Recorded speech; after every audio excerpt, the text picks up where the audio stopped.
divina conseguem. São os grandes generais do exército de Deus na terra. Em 2 Coríntios 4, 7 a 11, 2 Coríntios 6, 4 a 10, ali há uma lista de graus, que realmente são poucos os que conseguem atingir tal perfeição, tais como atribulados, angustiados, perplexos, perseguidos, desamparados, abatidos, carregando com a mortificação de Jesus, entregues à morte, prisões, açoites, trabalhos, vigílias, tumultos, jejuns, contristados, castigados, etc. Mas, pastor, para aí. Eu acho que eu vou parar para não me desanimar. Mas olha, eu tenho passado por muitas destas coisas e ainda estou aqui direitinho. Aliás, já não tenho um dedo e meio. Mas isto foi um pequeno acidente na minha própria casa. De maneira que eu estou ainda direitinho, a minha esposa está direitinha, e já que andamos nesta luta pela causa da verdade há 44 anos, e muitas almas têm ido para Jesus, louvado seja Deus, estamos a entrar em 45. Bendito seja o nome do Senhor. E, por fim, deixo a mensagem de 2 Coríntios 11, 18 a 33, onde se lê descrita a cátedra divina de São Paulo. Por isso, não é de estranhar que Deus lhe concedeu a graça de ser o maior porta-voz do Novo Testamento. Só de uma vez ele apanhou 5 quarentenas de açoites menos um. 5 vezes 39 açoites por um homem que levava o Evangelho da graça, do perdão divino, da reconciliação, da justificação, do amor de Deus. Esta é uma cátedra difícil de tirar. Realmente, nem todos podem suportar esta carga, e este tinha de cumprir uma profecia na sua vida, quando se converteu. Assim disse Jesus a Ananias: vai, porque este é para mim um vaso escolhido, e eu lhe mostrarei quanto deve padecer pelo meu nome. Atos 9, 15 e 16. Não fique entristecido por ouvir tais palavras bíblicas, porque elas são o nosso alento e manjar espiritual, e nem todos são chamados para tal trabalho. Mas ainda hoje há muitos servos de Deus que têm pago com a morte a sua fé em Cristo, particularmente nas terras comunistas, hindus e muçulmanas ou maometanas. Graças a Deus que também está escrito: crê no Senhor Jesus Cristo e serás salvo, tu e a tua casa. Atos 16, verso 31. E até um ladrão arrependido ao lado de Cristo na cruz foi para o paraíso porque reconheceu que Jesus era Senhor. Lucas 23 e verso 43. Entretanto, procure saber se algum destes títulos se aplica à sua vida espiritual para ser filho do rei. Ou se está no grupo do Evangelho da Prosperidade. É que os filhos do rei estão dentro daqueles parâmetros bíblicos que nós ministramos antes. Mas aqueles que seguem o Evangelho da Prosperidade não têm nenhum desses títulos. O que é que devemos escolher? Acho que devemos meditar nesta pergunta. Sétimo estado ou situação é ser crucificado, morto e ressuscitado. Aqui nós temos, como já não temos mais títulos, temos que lhe chamar Marechal. O Marechal do Cristianismo. Louvado seja Deus. Se o estado anterior não era de cobiçar, muito menos este de ser crucificado, morto e ressuscitado. Mas isto é bom. Isto se dá em todos os crentes. Louvado seja Deus. Entretanto, fiquemos em paz, porque ninguém que é cristão terá que passar por algum sacrifício. De maneira alguma. E muito menos igual a Cristo. Esta crucificação, morte e ressurreição é em termos espirituais e não materiais ou físicos. O único sacrifício que Deus se agrada é o sacrifício de louvor, que é o fruto dos lábios que confessam o nome do Senhor. Esse é o único sacrifício de que Deus se agrada. Hebreus 13 e verso 15. Diga com a sua boca: o único sacrifício de que Deus se agrada é o fruto dos lábios que confessam o nome do Senhor. Estar crucificado com Cristo é um decreto divino.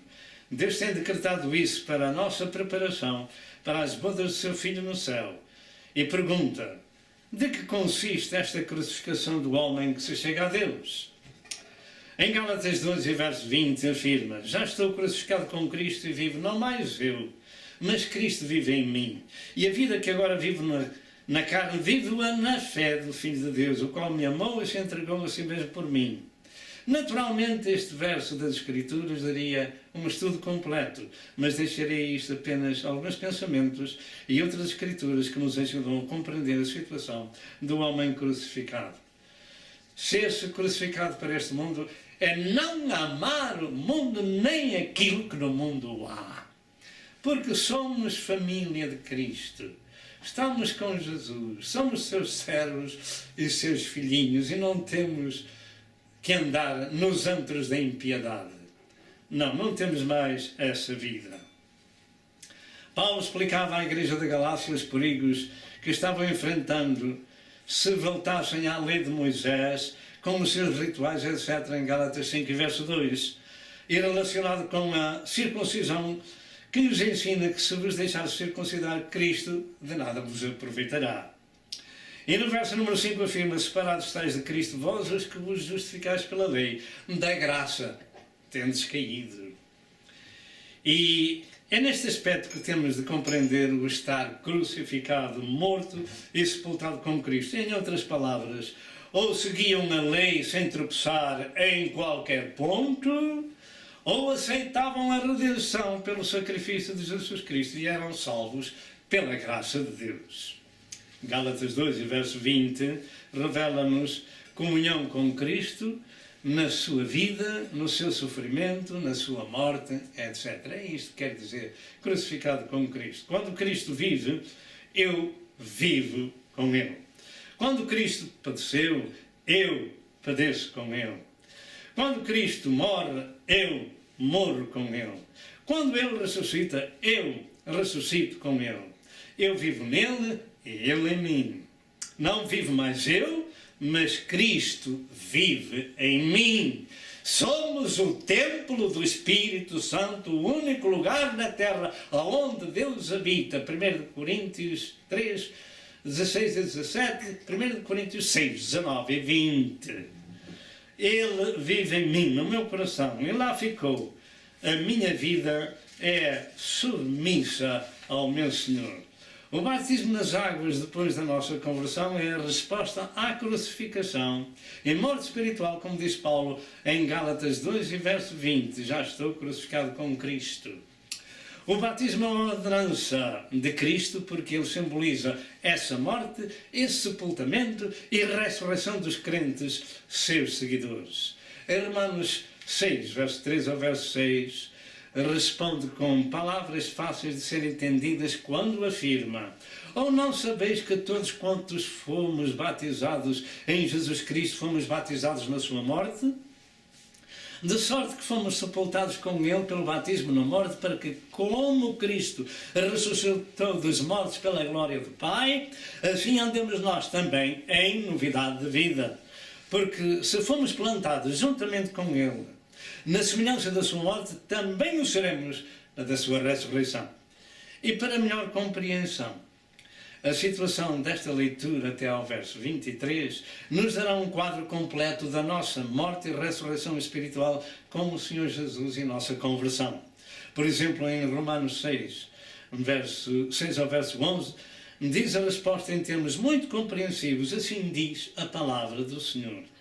Sabendo isto, que o nosso homem velho foi com ele crucificado, para que o corpo seja desfeito, corpo do pecado seja desfeito, para que não sirvamos mais ao pecado, porque aquele que está morto está justificado do pecado. Amém e amém.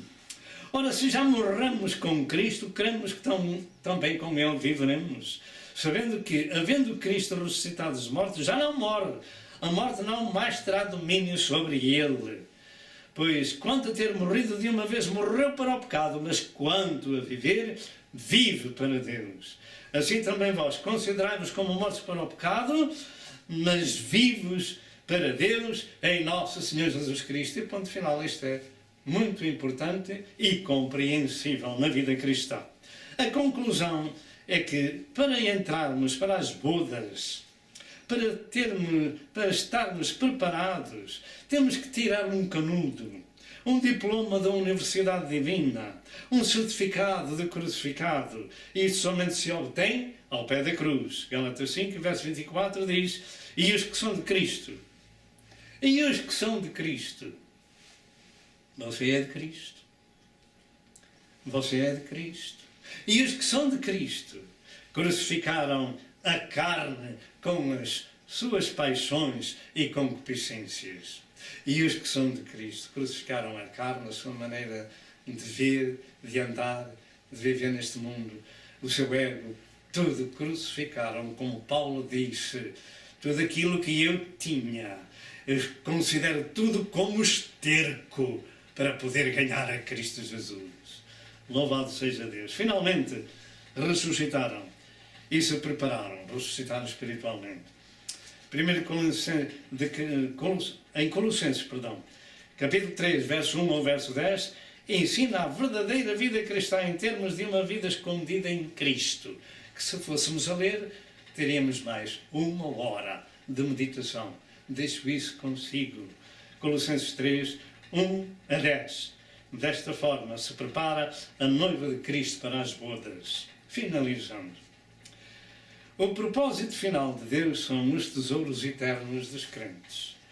Se você sabe porque é que andamos pregando tudo isto, é para chegarmos a uma conclusão. Sermos participantes da herança de Cristo e de Deus. Primeiro, Deus enviou o seu Filho à Terra para dar a sua vida pelos homens com uma finalidade. Foi salvar a raça humana da destruição e fazer deles seres espirituais que atinjam a classe angélica. Jesus disse que na sua ressurreição não se casam, nem se dão em casamento, mas serão semelhantes aos homens, aos anjos. Lucas 20, 35 a 37. Nós, cristãos de Cristo, atingiremos um dia a posição angélica. Seremos como os anjos. Segundo, os tesouros que colocamos no céu em tempo de vida terrena. Há, na realidade, uma razão muito grande, porque a noiva, a esposa do Cordeiro, se deve preparar. E preparar em todo o aspecto. Para executar o serviço de Deus, cada um receberá conforme a sua obra e provada pelo fogo. 1 Coríntios 3, 12 a 15 e 2 Coríntios 5 e verso 10. Eu creio que existe naturalmente o elemento humano relativo às coisas terrenas, que é muito difícil de ser banido das pessoas que antes da sua conversão possuíam as suas fortunas. Graças a Deus pelo pão de cada dia que o Senhor nos concede e graças a Deus por aqueles que conseguem ser abastados e salvos e ajudar a obra de Deus na expansão do Evangelho. Contudo, o nosso tesouro não está na terra, mas sim nos céus. Isto foi o que Jesus Cristo disse, que nós devemos ter o nosso tesouro no céu. Mateus 6, 19 a 21 e Lucas 12, 33 e 34. E naturalmente cada um vai receber segundo a sua obra, como diz a palavra de Deus. Terceiro, os privilégios do casamento espiritual. Segundo o que escreveu São Paulo, se esperarmos em Cristo só nesta vida, somos os mais miseráveis de todos os homens. Isto está escrito em 1 Coríntios 15 e verso 19. Nós não esperamos somente nesta vida em Cristo, mas sim na outra vida. Com a ressurreição de Jesus Cristo, fica seguro que também os membros do seu corpo seguirão o mesmo caminho. O que é corruptível se revestirá da incorruptibilidade. Sim. E o que é mortal se revestirá da imortalidade. E tragada foi a morte na vitória. 1 Coríntios 15, verso 54. Então, com a esposa preparada, os mortos serão ressuscitados e os vivos serão arrebatados ao céu. No final da hora da graça isto vai acontecer. A última igreja militante da terra nem a morte vai provar, graças a Deus. Serão transformados e arrebatados ao céu. E começam então as bodas do Cordeiro. Isto está escrito em 1 Coríntios 15, 50 a 52 e 1 de São Inocêncio 4, 13 a 18. Começam as bodas do Cordeiro, que ele deu a sua vida por ela,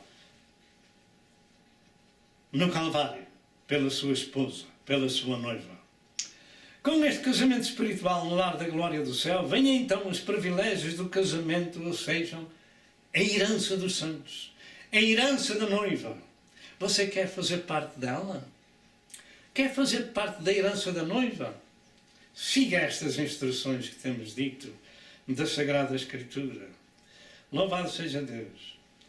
Então, Jesus disse: todas as coisas me foram entregues por meu Pai, e tudo quanto o Pai tem é meu. Você quer ser participante da esposa daquele a quem todo o mundo pertence? A Jesus? Mateus 11, 27 e João 16, verso 15. Então, nos espera uma gloriosa herança. Aqueles que forem dignos de entrar para as bodas com os seus vestidos lavados no sangue do Cordeiro, esses serão participantes. O facto é que em Colossenses 3 e verso 24 diz: sabendo que recebereis do Senhor o galardão da herança, porque a Cristo, o Senhor, servis. E se a gente não serve? Não tem nada a receber? 1 Pedro 1, verso 4 afirma que temos uma herança incorruptível, incontaminável e que se não pode murchar, guardada nos céus para vós. Há algo maravilhoso no céu à espera daqueles que andam na escola, desde a primeira classe, que quando entregaram a sua vida a Jesus, até que passaram para a Universidade Divina. Louvado seja Deus nosso Senhor. Guardada nos céus para vós. Há um galardão no céu para ser distribuído. É por isso que estas coisas nos fazem ministrar a palavra de Deus, chegar ao seu lar, para que outros como nós sejam também participantes desta gloriosa herança. Em Romanos 8, 16 e 17 afirma: e o mesmo Espírito testifica com o nosso Espírito de que somos filhos de Deus. E se nós somos filhos de Deus, somos logo herdeiros também. Só os filhos de Deus são herdeiros. Ah, pastor, então não são todos filhos de Deus. Não, não e não. Muitos são filhos de homens. Outros são filhos de homens regenerados, que foram feitos filhos de Deus. Essa é a diferença. Louvado seja Deus. Herdeiros de Deus e co-herdeiros de Cristo. Se é certo que com Ele padecemos, para com Ele sejamos glorificados. Para com Ele sejamos glorificados. Louvado seja Deus. Em Gálatas 4, verso 6 e verso 7, afirma ainda a palavra de Deus. E porque sois filhos, Deus enviou aos nossos corações o Espírito do seu Filho, que clama: Abba Pai, Paizinho, ou Daddy. Assim que já não és mais servo, mas filho. E se és filho, és também herdeiro de Deus por Cristo. Tudo aquilo que o Pai tem é meu. E o Senhor dará aos seus servos conforme aquilo que fizeram na terra. Compreendemos nós agora a razão da pregação do Evangelho e da nossa conversão e serviço que se faz na obra do Senhor? Ao longo da história nós temos vindo a ministrar um pouco desde a nossa conversão até chegarmos à santificação e ao trabalho, para chegarmos a uma conclusão. No céu há algo para receber. O mundo é tão grande, tão grande, tão grande, que depois, como anjos, nós vamos naturalmente pulverizar o mundo conforme Deus assim o decretar. A herança é simplesmente magnificente.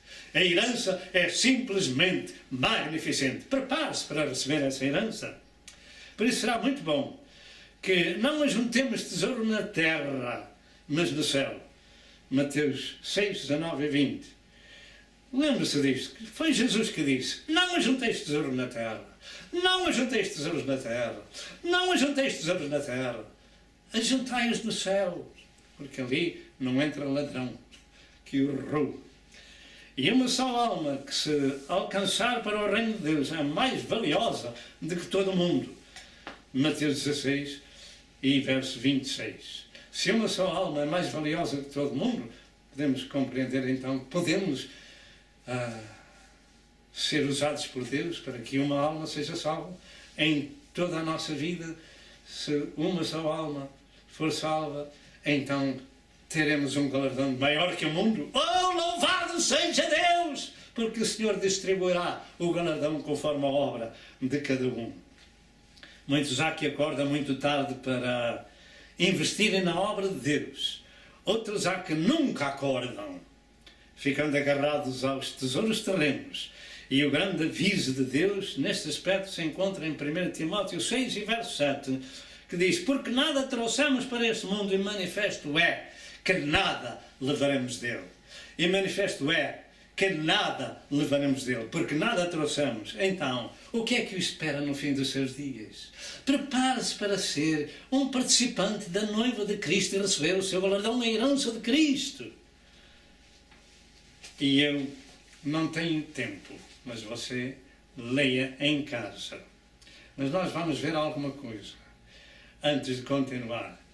A máquina vai focar aqui embaixo umas fotografias que aqui estão, que esperam por si a casa do Pai.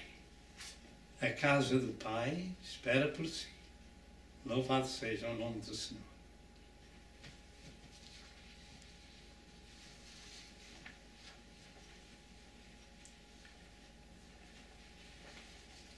Meu amado, esta é a casa do Pai, a Nova Jerusalém, aonde, ou para onde vão os servos de Deus.